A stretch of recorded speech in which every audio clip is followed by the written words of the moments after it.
नमस्कार साथियों, स्वागत है आपका हमारे YouTube चैनल जिसका नाम है द पॉलिटी मास्टर 24।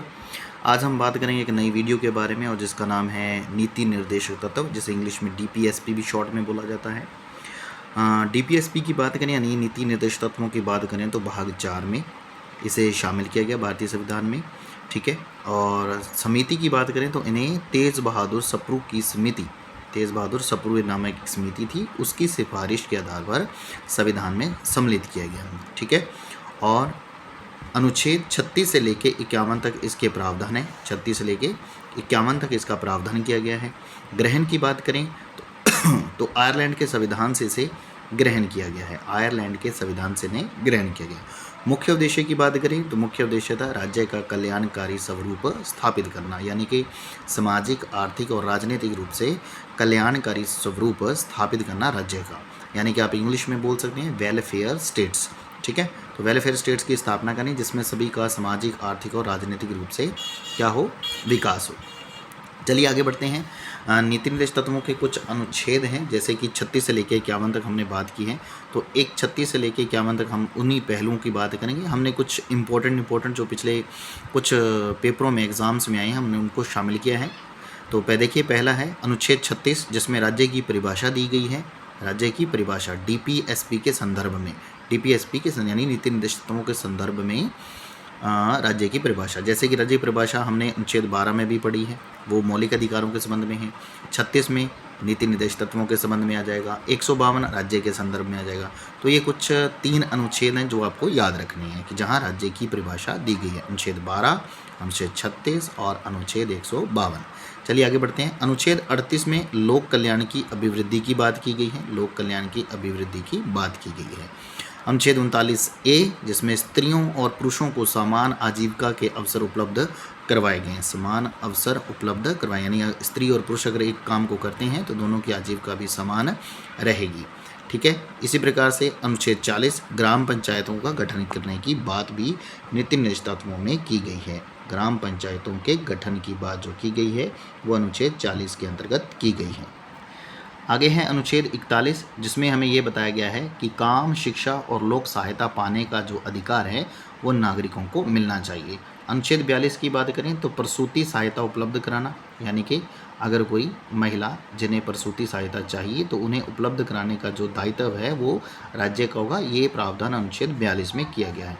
अनुच्छेद 43 की बात करें तो निर्वाह मजदूरी की बात की गई, यानी अगर आप कोई काम धंधा करते हैं उद्योगों में या वैसे ही, तो उसके लिए जो निर्वाहित मजदूरी है उसे वो उतनी मिलनी चाहिए, ठीक है। 44 की बात करें तो उसमें बताया गया है समान सिविल संहिता, यानी यूनिवर्सल कोड है और पूरे वो एक जैसा समान लागू होगा।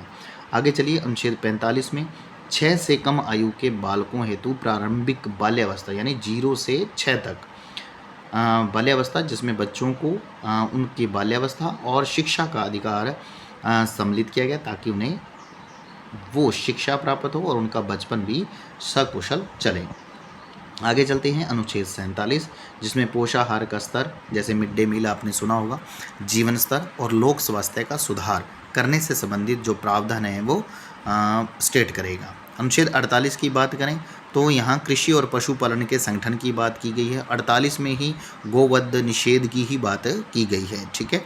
अनुच्छेद 50 की बात करें तो यहाँ कार्यपालिका का न्यायपालिका से पृथक्करण किया गया। अनुच्छेद 50 से कार्यपालिका का न्यायपालिका का पृथक्करण किया, मोस्ट इंपॉर्टेंट है, बहुत ज़्यादा बार ये पूछा गया है, थोड़ा सा ध्यान रखना है इसको।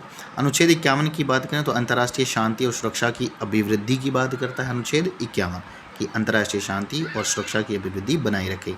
और ठीक इसी में देखिए, पहले ये प्रश्न बहुत आम होता था, विदेश नीति का उल्लेख किस अनुच्छेद में किया गया, तो अनुच्छेद आता था 51, लेकिन अभी वर्तमान में इसने छोड़ दिया है, तो प्रश्न पूछने वाले का कोई ख्याल नहीं है, कभी भी पूछा जाता। अगर आपसे पूछे विदेश नीति का उल्लेख किस अनुच्छेद के तहत हो तो अब आपका आंसर आना चाहिए अनुच्छेद 51, ठीक है। तो ये मोटे मोटे जो हमने तौर पे याद किए हैं बहुत ही लाइट से हैं, अगर आप इन्हें ढंग से याद करते हैं, 1-2 बार वीडियो को देखते हैं तो यकीनन आपको ये याद हो जाएंगे।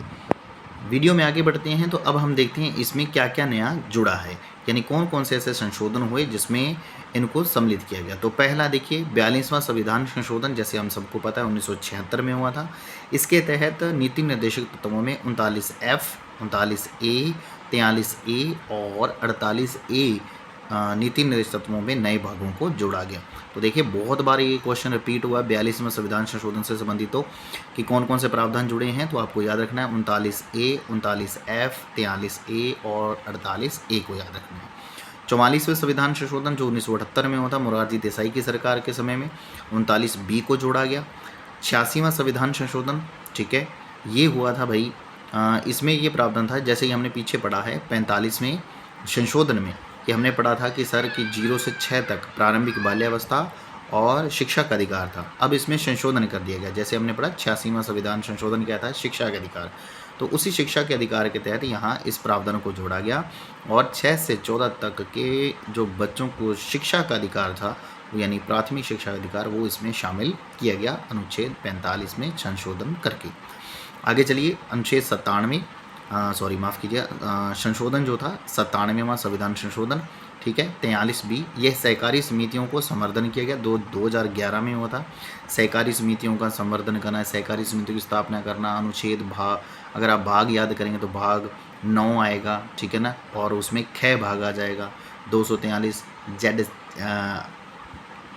जेड के प्रावधान आएंगे जो आगे भी उपबंध हैं, तो ये प्रावधान उससे संबंधित था, ठीक है। तो ये कुछ 4 ही इसमें संशोधन हुए हैं, अगर आप इन्हें याद करते हैं तो सरसरी तौर पर अगर आप देखते हैं तो आपके बहुत सारे क्वेश्चन इसी से सॉल्व हो जाएंगे। चलिए आगे चलते हैं वीडियो में। देखिए ये बहुत बड़ा पार्ट है डीपीएसपी का वर्गीकरण, बहुत बार प्रश्न इसमें से पूछे जाते हैं और मोस्टली हम यहाँ पे गलतियाँ करते हैं। तो देखो सबसे पहले क्या है, समाजवादी दृष्टिकोण, गांधीवादी दृष्टिकोण और उदारवादी दृष्टिकोण या बौद्धिक दृष्टिकोण भी कई बुक्स में आपको मिलता है। तो पहले है समाजवादी दृष्टिकोण, याद कैसे रखना, देखो समाज जो है जोड़े में बढ़ता है, समाज कैसे बढ़ता है, जोड़े में, जोड़ा माने दंपत्ति वर्ग मान लेते हैं, है ना, तो समाज फिर ही बनेगा कि पति पत्नी अपने परिवार को आगे बढ़ाते हैं, एक याद करने के लिए तरीके के लिए बता रहे हैं। तो देखिए जोड़ा कौन सा है, 38 और 39 को याद रखिए, 38 और 39, 41 और 42, ऐसे याद कीजिए 2-3 बार, 38 और 39, 41 और 42। तो जैसे आप 39 तक आ जाएंगे तो 39A इसमें आ जाएगा समाजवादी में, 42 तक पहुँचेंगे तो 43A इसमें जुड़ जाएगा और उसके बाद 46 अकेला याद करना है, ठीक है। तो ये है समाज, समाज किस में बढ़ता है, तो समाज दोनों जोड़े में बढ़ता है, 38, 39, 41, 42, 46 और कई बुक्स में तो 47 भी दे रखा है, ठीक है। तो अगर बुक्स की बाने तो 46 और 47 भी आ जाएगा, तो 3 दंपत्ति जोड़े वहाँ पे आपके बन जाएंगे, ठीक है। दूसरा है गांधीवादी दृष्टिकोण की बात करें तो गांधीवादी दृष्टिकोण में देखो गांधी जी दांडी मार्च उन्होंने किया था 1930 में, याद है ना सबको, है ना, 240 मील की यात्रा की थी उन्होंने, 12 मार्च से लेके 6 अप्रैल तक वो गए थे, नमक कानून तोड़ा था, देखो कितनी बड़ी बात थी वो। तो गांधी जी क्या कहते हैं, 2-2 कदम लेके चलते हैं, गांधी जी क्या लेते थे 2-2 कदम, लेकिन हमें क्या रखना है, गांधी जी ने 3-3 कदम उठाए थे, क्या क्या उठाए, 3-3 कदम। तो कैसे सर याद करें, तो गांधी से स्टार्ट करना आपको 40, 40 और 3 कदम 43, 3 कदम 46, हो गया ना याद, 43, 40, 43, 46, 3-3 कदम। गांधी जी ने कितने कदम उठाए, 40, 43, 46 और उसके बाद 2 कदम लिए 48, और जैसे ये याद हो जाएंगे, अब आपको याद हो गया 43 है तो 43B भी इसी में आ जाएगा गांधीवादी दृष्टिकोण में, ठीक है। अब आगे चलते हैं उदारवादी या बौद्धिक दृष्टिकोण में। तो देखो उसमें हमने ऊपर पढ़ा है, गौर से देखिए इसको, मैं थोड़ा सा पीछे करता हूँ उनको। तो देखो 48, 38, 39, 41, 42, 46, 43, 46, 48 सब आ गया, क्या नहीं आया है, 44 नहीं आया, तो 44 आ गया तो 45। और ऊपर भी देखिए उदारवादी और बौद्धिक कितने कितने अक्षर के, 4 या 5 अक्षर के शब्द हैं, तो 4-5 के, देखो मैंने उनको अंडरलाइन भी कर रखा है, 4 और 5 9, यानी कि 44, 45 और 49, 44, 45 और 49। अब बचा क्या, 50 और 51, 50 और 51। अब जैसे ही आपको 49 याद आ जाएगा 48 से भी इसमें ऐड कर देना है। तो ये था वर्गीकरण डीपीएसपी का, आई थिंक आपको बहुत अच्छा लगा होगा। अगर आपको हमारी वीडियो पसंद आई है, देखिए अभी हाँ कंटेंट हम हाथ से बना रहे हैं और जैसे ही हमारी थोड़ी सी इम्प्रूवमेंट हो जाती है तो यकीनन हम एक बढ़िया ब्लैक बोर्ड पे आपको इसको बना के दिखाएंगे और भी क्लासें अच्छी से आएंगी। दोस्तों के साथ शेयर करें, हौसला अफजाई करें, कमेंट बॉक्स में ज़रूर बताएं इसमें क्या कमियां हैं, कैसे कंटेंट को और सुधारा जा सकता है, मदद करें, आप भी करें, और कुछ सुधार करने की ज़रूरत है तो ज़रूर इसे बताएँ। तब तक के लिए नमस्कार, मिलते हैं अगली वीडियो में। जय हिंद, जय भारत।